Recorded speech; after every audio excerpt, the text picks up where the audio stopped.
saremo zona arancione. L'annuncio del Presidente Zaia è un po' un'anticipazione che arriva dopo una chiacchierata con il Ministro Speranza che ha rassicurato il Governatore sul passaggio del Veneto in zona arancione, da confermare comunque nelle ore successive. Una conferma che è legata soprattutto a capire cosa fare con le scuole.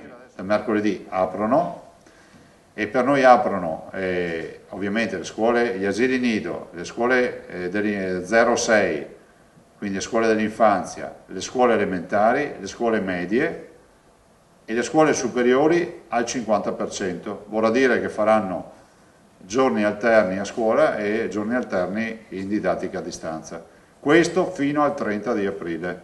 Difficoltà che restano comunque per quanto riguarda l'approvvigionamento dei vaccini che hanno rallentato la campagna, ma che può essere sempre pronta a ripartire al più presto, soprattutto con il centralino funzionante. Andremo alla prenotazione online, soprattutto quando si diffonderà con le farmacie e con tutti coloro che vogliono mettersi a disposizione. Noi abbiamo associazioni di volontariato che si sono messe a disposizione, abbiamo i comuni che si sono messi a disposizione.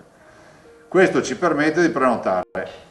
Ripeto, i cittadini giustamente dicono, cavoli, avete aperto e già chiusa la possibilità di prenotare nei prossimi 3 giorni. Se avessimo, come si può dire, la garanzia scritta col sangue che ci arrivano 10 vaccini ogni giorno, noi potremmo dare le prenotazioni da qui all'infinito. Il problema è che non sappiamo se arrivano o non arrivano. Abbiamo perso 10.000 vaccinazioni rispetto al giorno precedente per l'ovvio motivo che non sono arrivati i vaccini.